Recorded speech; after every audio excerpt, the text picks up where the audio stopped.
Hello everyone, welcome to the Visionary with Lara. How have you been? How are you doing?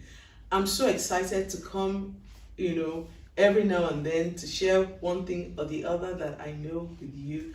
It's truly an honor to do that, and especially my kids. So I remember when I was going to start teaching entrepreneurship in my children's school, the initial idea and agreement was I was going to train the teachers and they were going to, work with the curriculum I designed and the books. That was the plan. Okay. So I remember the first day I went there and these kids came on to me and they started asking me questions, telling me about their businesses. These kids were they were in year five, that's probably five, and I'm like, you people are doing business. And I was hooked. It was love at first sight, truly. And guess what? I did not train the teachers anymore. I said, I'm taking this class myself. Because I was just so inspired. I was so touched by their interest in wanting to be entrepreneurs and all that. And that was how this love journey started, and it's been truly a dream for me to, teach these kids all the things I have learned over the years. And what stood out to me was that I had answers to their questions. The things they were asking me were things I had done. They were things I had learned, So I said that to say that you really can't give what you don't have, okay? At that time, the stories I gave them was in the inspiration they needed. So I was happy, and I was prepared to give them more because I designed videos that showcased more inspirational stories. And this is what today's video is all about. It's about showing these kids that other people have done the same things that you've done, And before I go forward, let me come back. My last video, I was talking about Nigerians and Black people in general. I think maybe more of Nigerians, or maybe Africans. I hope I hope I don't get into trouble for this one. I think that we can be really negative compared to Oyibo. Hey, Oyibo can be nice. So Oyibo, you tell them, oh, this is my problem. Say, oh, I'm so sorry, darling. And they'll be like, but we're just negative in our approach. So let me talk about the bashing of motivational speakers on social media in Nigeria. It is crazy. So abroad, motivational speaker comes in the form of Les Brown. He's making mad money. They pay motivational speakers. Jim Rohn, he inspired people. He made money. Many of them like that. Anthony Robbins, is that his name? Many of them like that just inspire people. And people, they get paid a lot of money for doing this. Now, come to Niger turn. Motivation. You say something, they will insult you. They'll be, See, my own is this, okay? If you're going to inspire me, okay, or you're going to motivate me, the only thing is that at least you should have walked that road. You should have walked that road to an extent. You should have something to tell me based on what you went through. That's the only time that I'll be upset. If you're just giving me textbook information. But when you're giving me a life story is amazing. And this is what we've tried to do in our videos. We showcase people that have been there, done that, spent the night, walked the road, done the talk, all of that. Those are the things we did, and it worked so well for these kids. So you know what we did? We looked for kidpreneurs, which exactly we hardly found in Nigeria at the time. Now we have. But at the time I did these videos, we really didn't have a lot of kidpreneurs in Nigeria. I remember some of the few we found then, they were Nigerians, but they were living abroad, and that was not what I was looking for. I was looking for Nigeria kidpreneur that was operating in Nigeria. I remember one person told me, oh, there's one kidpreneur in Borno doing this. I'm like, are they not on social media? Are they not online? If they are not, then am I supposed to go to Borno or something? So that was sad. So we had to go abroad, find these kidpreneurs, showcase their stories, what they had done, their challenges, their struggles, where they were, and the kids were megally inspired. It was so exceptional. And even for adults, you need people that would inspire you. You need to have your own brand of motivational speakers. You can't just be insulting all of them. There has to be people that they inspire you. You go out of your way, okay? I might not inspire you. Maybe you're not interested in anything I do, but look for people that, have done well in the areas you want to go or something, and be inspired by their stories. Learn from their mistakes. Learn from their challenges. Learn from, how they strategized, how they did stuff. This is what, this is another way of saying positive things to yourself. This is also another way of demystifying problems. Because again, in Nigeria, we have this way of just, thinking that every problem is from the village. Every problem is from the government. It's not true. It's not true. Some problems are just because you're not doing something right. Just because you don't have enough information, or you're not just even staying with it for the longest time. Even up till date, for me, people, I do get one or two people every now and then that come to me, when I do speaking engagements, they're like, oh, we want to do fashion retailing, we want to do this. Or some have even started and they're like, oh, it's not working, we're not making progress. I'll ask them, when did you start? They'll be like, 2 years ago. I'll be like, oh my gosh, I started 22 years ago. What are you saying?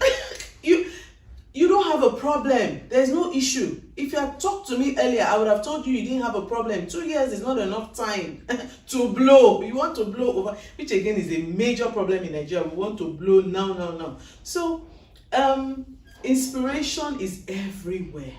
You look for your inspiration. Look for inspiration for your kids. And we have helped you by bringing very inspiring stories for them. Like I always say, watch this video. Don't forget to subscribe, don't forget to share, and don't forget to like. And I know that your kids are going to be inspired. Why? Because some of the stories we showcased are their age mates.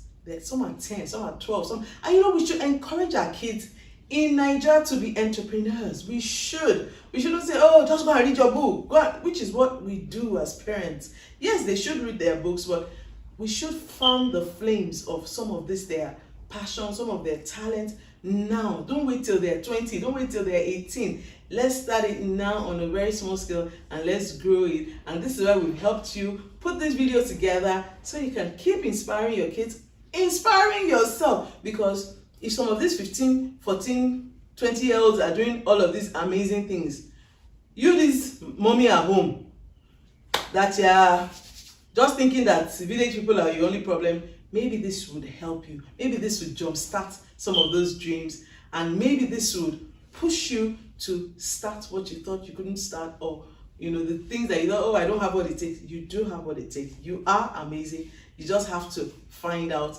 by trying. That's the only way you find out. So check out this video and I'll see you again soon. Bye.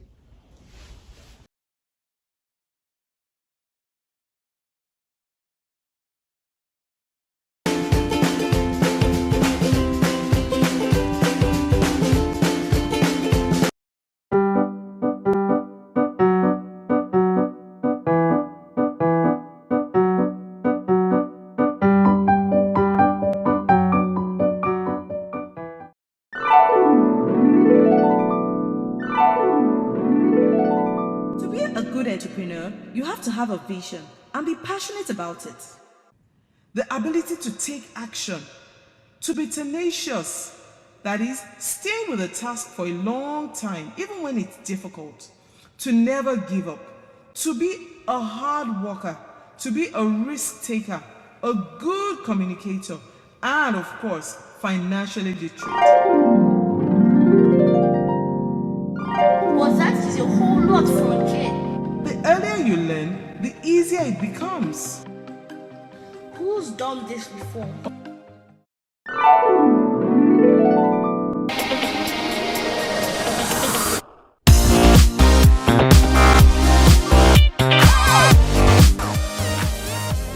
Learn to be comfortable with big dreams. Resist imitations and live unlimited. You need to learn from the following heroes in the entrepreneurial world and make a difference. You can make a difference.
My name is Michaela, and I'm the owner of Be Sweet Lemonade.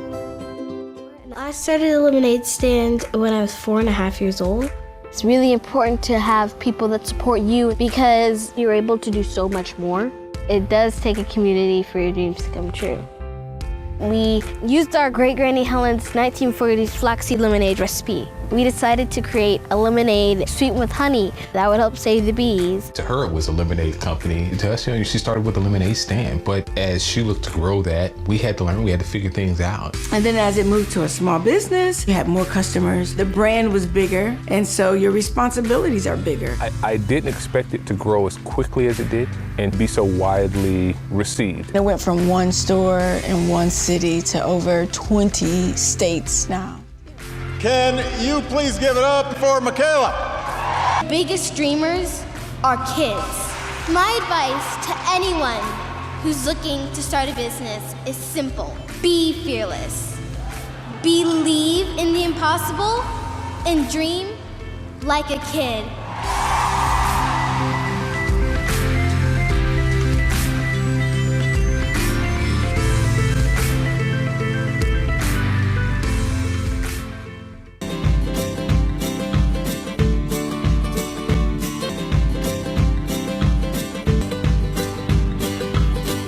I've always wanted to do business and I've always wanted to help people, and I found that business is a really great way to do that.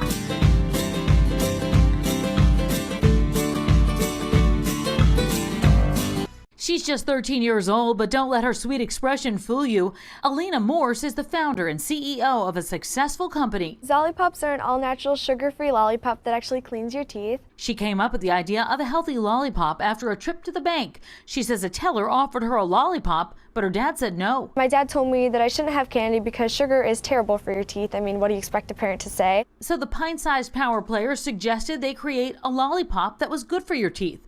She spent 2 years researching the idea, including advice from her dentist. 3 years later, and her Zollipops are sold by some of the biggest retailers, including Whole Foods, Amazon, and Walmart. And she's also expanded her line to include Zolli Drops and Zaffy Taffy.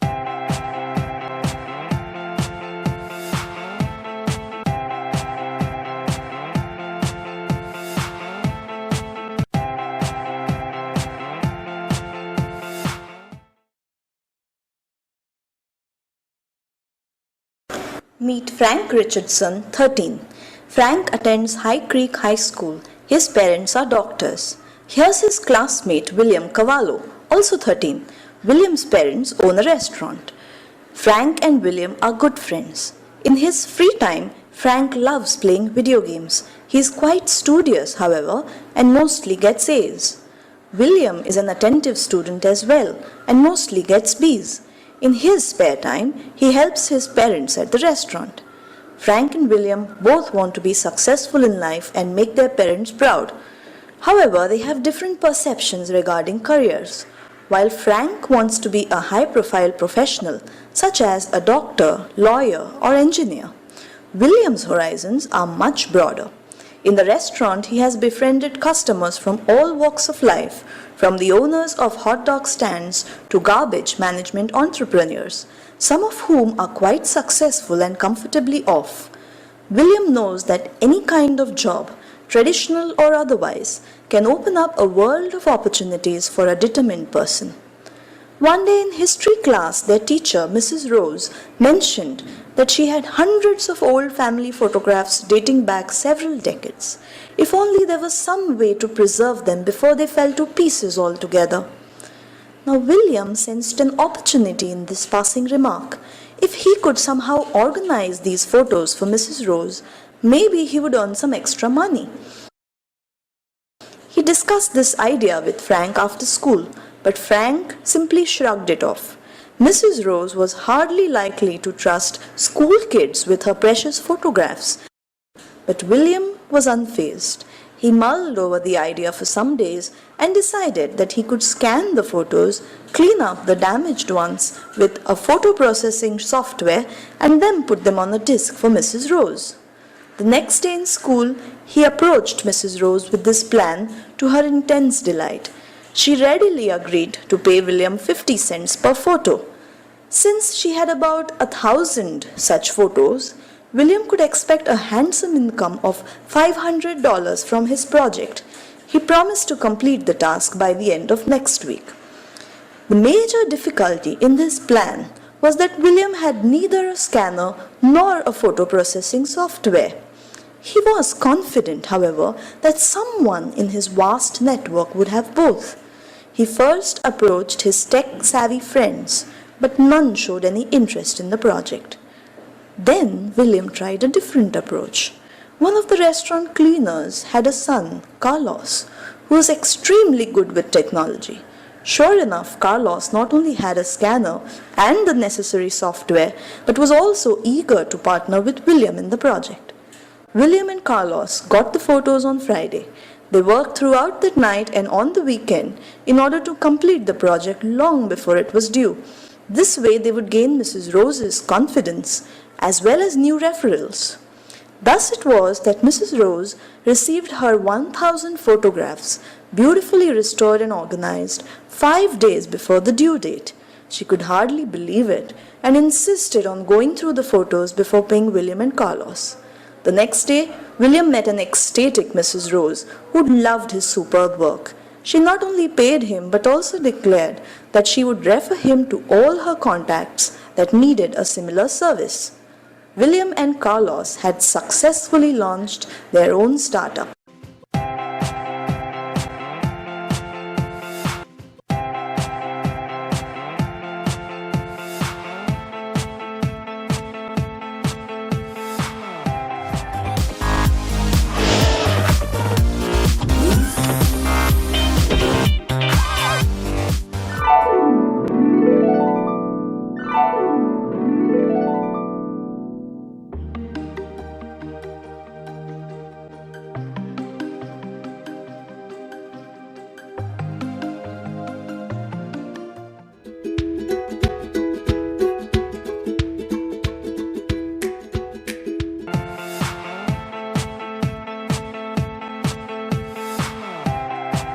Action plan. What will you do next?